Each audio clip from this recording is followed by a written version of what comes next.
على محمد وعلى آل محمد كما صليت على إبراهيم وعلى آل إبراهيم إنك حميد مجيد اللهم بارك على محمد وعلى آل محمد كما باركت على إبراهيم وعلى آل إبراهيم إنك حميد مجيد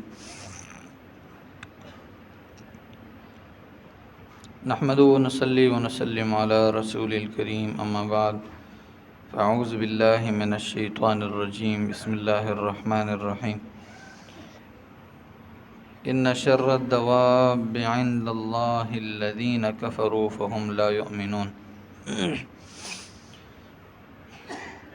ان شر الدواب بے شک بدترین خلائق عند اللہ کے نزدیک الذین کفروا وہ لوگ جو کافر ہیں فہم لا یؤمنون ایمان نہیں لاتے۔ گزشتہ آیتوں میں غزوہ بدر کے اندر اللہ نے مشرکین مکہ کو جو عذابات دیے تھے اس کا تذکرہ ہو رہا تھا کہ جب ان کی موت کا وقت قریب آیا تو اللہ رب العزت نے ان کے پاس فرشتے بھیجے اور فرشتوں کے پاس بہت بڑے بڑے ہتھوڑے تھے لوہے کے، جس کے ذریعے سے وہ ان کے چہروں کو مار رہے تھے اور ان کی پیٹھوں کو مار رہے تھے۔ تو اسی طرح پھر آگے اللہ تعالیٰ نے اس کا تذکرہ کرتے ہوئے فرمایا کہ یہ ان کو عذاب اس لیے دیے جا رہا تھا، ان کے اعمال کی وجہ سے، برے اعمال کی وجہ سے ان کو سزا دیا جا رہا تھا۔ اسی طرح فرعون کا تذکرہ ہوا اور فرعون سے پہلے لوگوں کا تذکرہ ہوا اور کہ انہوں نے اللہ تعالیٰ کی آیتوں کو جھٹلایا، اس لیے اللہ تعالیٰ نے ان کو اپنے عذاب میں لے لیا، پکڑ میں لے لیا۔ ٹھیک ہے، تو اعتراض یہاں ہوتا تھا کہ دیکھیے یہ بھی تو اللہ تعالیٰ کی مخلوق تھی، اللہ تعالیٰ تو غفور رحیم ہے، ٹھیک ہے، تو اس طرح عذاب تو نہیں دینا چاہیے تھا، یہ بھی انسان تھے۔ تو اللہ رب العزت نے کہا یہ انسان نہیں تھے، ٹھیک ہے، انسان تو نام ہی اس کا ہے کہ جو اللہ کو پہچانے وہ انسان ہے، جو اللہ تعالیٰ کو نہ پہچانے وہ انسان نہیں ہے۔ اللہ تعالیٰ فرما رہے اولئک کالانعام بل ہم اضل، یہ جانوروں کی طرح ہے بلکہ جانوروں سے بھی گئے گزرے لوگ ہیں۔ تو اللہ تعالیٰ اس آیت میں فرما رہے ہیں ان شر الدواب، بے شک بدترین خلائق یعنی زمین پر چلنے والے جتنے بھی مخلوقات ہیں ان سب میں سے بدترین کیا ہے اللہ کے نزدیک، وہ لوگ ہیں جو کافر ہیں۔ دواب کہتے ہیں جانور کو، تو کہا کافر یہ جانور ہے اور جانوروں سے ہی بدتر ہے، اس لیے کہ جانور تو اللہ تعالیٰ کو پہچانتا ہے، جانور اپنے حقیقی مالک کو بھی پہچانتا ہے اور مجازی مالک کو بھی پہچانتا ہے۔ حقیقی مالک جس اللہ نے پیدا کی اس کو پہچانتا ہے اور جو اس کا دنیاوی مالک ہے اس کو بھی پہچانتا ہے۔ ایک کتا آپ دیکھتے ہیں، کتے کو جب مالک روٹی دے دیتا ہے تو پھر وہ ایک روٹی کے بدلے کیا کرتا ہے، پوری زندگی اس مالک کے گھر کے چکر لگاتا ہے، اس کا پہرا دیتا ہے۔ ابراہیم بن آدم رحمۃ اللہ علیہ نے فرماتے کہ ایک مرتبہ میں ایک آدمی کے پاس بیٹھا ہوا تھا، تو ایک کتا قریب تھا، اس نے ایک نوالا صرف کتے کے قریب کتے کو ڈالا اور خود بھی کھانے لگا۔ کتے نے جب وہ نوالا کھایا تو دور جا کے بیٹھ گیا اور اس کے ارد گرد چوکیداری کرنے لگا۔ اتنے میں ایک آدمی ہے، اس نے بہت بڑا پتھر اٹھا کے کتے کو مارا۔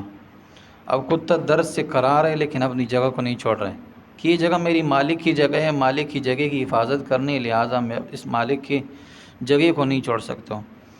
تو ابراہیم بن آدم رحمۃ اللہ نے فرمایا کہ دیکھیے ایک نوالے کی وجہ سے کتا کیا کرتا ہے، اپنے مالک کی کیسی حفاظت کرتا ہے، اپنے مالک کے کیسے حق کو ادا کرتا ہے۔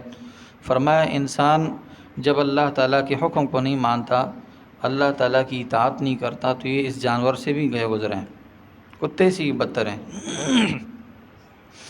جو جانور اپنے مالک کو پہچان لیتے ہیں، حقیقی مالک کو پہچان لیتے ہیں، اس کا اکرام کیسے کیا جاتا ہے، اس کی عزت کیسے کی جاتی ہے۔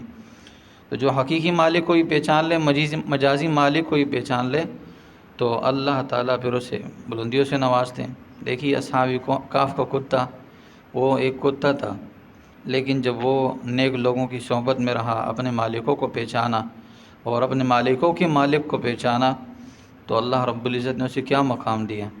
اللہ نے اس کا تذکرہ قرآن کریم میں فرمایا وَكَلْبُهُمْ بَاسِطٌ ذِرَاعَيْهِ بِالْوَصِيدِ، ٹھیک ہے، اللہ نے اس کا تذکرہ فرمایا کتے کا، اور کتے کا تذکرہ نام لے کر وَكَلْبُهُمْ، ٹھیک ہے، جب مسلمان پڑھیں گے تو اس کی برکت سے بھی ان کو ثواب ملے گا۔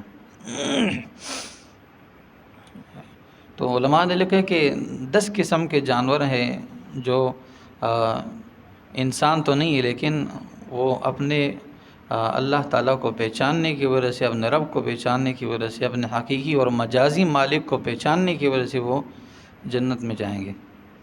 حضرت صالح علیہ السلام کی اونٹنی فرمایا وہ جنت میں جائے گی۔ حضرت ابراہیم علیہ السلام کی وہ دمبا جو انہوں نے مہمانوں کے لیے ذبح کیا تھا، فرمایا وہ بھی جنت میں جائے گا۔ اور حضرت اسماعیل علیہ السلام کو وہ ذبیحہ جو اسماعیل علیہ السلام کے فدیہ کے طور پر ذبح کیا گیا وہ بھی جنت میں جائے گا، ٹھیک ہے۔ اور حضرت سلیمان علیہ السلام کا وہ پرندہ ہدہد جو سلیمان علیہ السلام کے لیے خبریں لایا کرتا تھا، فرمایا وہ بھی جنت میں جائے گا۔ اور وہ چونٹی جس نے اپنے قوم والوں کی حفاظت کی، سلیمان علیہ السلام کی واقعے کے اندر ذکر ہے نا، فرمایا وہ چونٹی بھی جنت میں جائے گی۔ اسی طرح عزیر علیہ السلام کا گدہ، یونس علیہ السلام کی مچھلی، تو یہ سارے کے سارے جانور ہیں، یہ جنت میں جائیں گے۔ اور آخر میں حضور نبی کریم صلی اللہ علیہ وسلم کی جو اونٹنی تھی جس کا نام قصوہ تھا، فرمایا وہ بھی جنت میں جائے گی۔ بہت سارے جانور ایسے ہیں وہ اللہ تعالیٰ کو پہچاننے کی وجہ سے اور اپنے حقیقی مجازی مالک کو پہچاننے کی برکت سے کیا کریں گے؟ جنت میں جائیں گے، ٹھیک ہے۔ تو قیامت میں اگر کتا یا گدہ ہم سے یہ کہتے بھائی آپ تو ہمیں جب کوئی بات ہوتی تھی ہم یہ کہتے تھے فلاں فلاں فلاں، آج ہم جنت میں جا رہے تم رہ چکے ہو، تم پیچھے رہ گئے، تو کتنی بڑی ندامت کی بات ہوگی، کتنی بڑی حسرت کی بات ہوگی۔ تو اللہ فرما رہے ہیں ان شر الدواب عند اللہ، اللہ کے نزدیک زمین پر چلنے والی مخلوق ان میں سے سب سے بدترین کیا ہے؟ الذین کفروا، وہ لوگ جو کافر ہے، فہم لا یؤمنون، اور ایمان نہیں لاتے، ٹھیک ہے۔ تو یہ یہاں سے کافر بھی مراد ہے اور مسلمان بھی مراد ہو سکتا ہے کہ جو ایمان تو لائے لیکن اللہ تعالیٰ کے احکامات کے مطابق زندگی نہ گزارے تو وہ سب سے بدترین انسان ہے، ٹھیک ہے۔ تو ہم سب کو چاہیے کہ ہم اللہ تعالیٰ کے احکامات کے مطابق اپنی زندگی گزاریں۔ ہم پوچھ کر ہم اپنی زندگی کیا کریں؟ گزاریں پوچھ کر، جیسے جانور، جیسے ہاتھی پونک کر زندگی گزارتے تو ہم پوچھ کر زندگی گزاریں۔ آپ کو کوئی مسئلہ نہیں آتا ہے، آپ کو کوئی کسی مسئلے کے اندر مشکل ہے تو علماء ہے، ہر جگہ اللہ نے علماء ہے بنائے ہیں، اللہ تعالیٰ ان کو دین کی سمجھ عطا فرمائی، لہٰذا اب ان سے پوچھیں۔ آپ کو کوئی مسئلہ ہو تو ان سے پوچھیں، اس لیے کہ اللہ کا حکم ہے، میں اپنی طرف سے کوئی بات تو نہیں بتا رہا ہوں۔ اللہ کہہ رہے ہیں فاسألوا اہل الذکر ان کنتم لا تعلمون، اگر تمہیں علم نہیں ہو تو اہل علم سے پوچھو، اپنے مسائل، نماز کے مسائل، دین کے مسائل، وضو کے مسائل، غسل کے مسائل، کوئی بھی مسئلہ آپ کو زندگی میں آتا ہے تو آپ اس سے پوچھیں۔ پوچھنے پہ آپ کو ثواب بھی ملے گا، اس کو بھی ثواب ملے گا۔ آپ نے اس سے ایک بات پوچھی، آپ اس پر عمل کریں تو آپ کو بھی ثواب ملے گا، جس سے آپ نے پوچھے اس کو بھی ثواب ملے گا۔ تو آپ نے ثواب کا ایک دروازہ کھول لیا۔ اور اگر آپ نے دین کے اندر شرم کر لیے تو جاہل رہ جائیں گے۔ فرمایا جو آدمی دین کے اندر شرم کرتے وہ جاہل رہ جاتے ہیں، اور جو آدمی کھانے کے اندر شرم کرتا ہے تو وہ پیٹ کا جاہل رہ جاتا ہے، پیٹ کا بھوکا رہ جاتا ہے۔ جو آدمی دین کے اندر شرم کرتا ہے وہ علم کا بھوکا رہ جاتا ہے، یعنی اس کے پاس علم نہیں ہوتی پھر۔ اور جو آدمی کھانے کے اندر شرم کرتا ہے تو وہ پیٹ کا بھوکا رہ جاتا ہے۔ تو دین کی باتوں میں شرم نہ کرے، پوچھیں، وہ مسائل پوچھیں، نماز کے مسائل، دینی کوئی بھی مسئلہ آپ کو پیش آئے تو آپ پوچھیں۔ علماء ہر وقت آپ کی خدمت کے لیے تیار ہے، تو آپ پوچھیں۔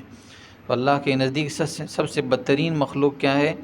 جانوروں میں سے جو انسانوں کی فہرست سے نکل چکے، جانور بن چکے ہیں، اللہ فرما رہے وہ سب سے بدترین ہے۔ الذین کفروا، وہ لوگ جو کافر ہے، فہم لا یؤمنون، وہ ایمان نہیں لاتے ہیں۔ اس لیے کہ جانور کا تو کوئی نہ کوئی قانون ہوتا ہے۔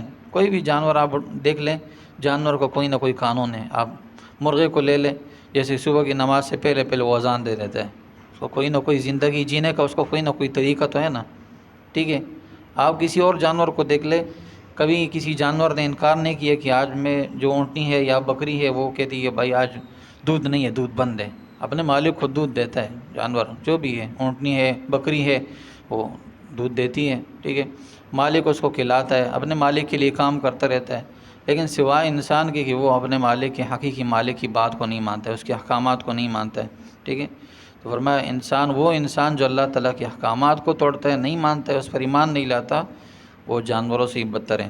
اللہ سے دعا ہے اللہ تعالیٰ میں ان تمام باتوں کو سمجھنے کی توفیق عطا فرمائے۔ وآخر دعوانا الحمدللہ۔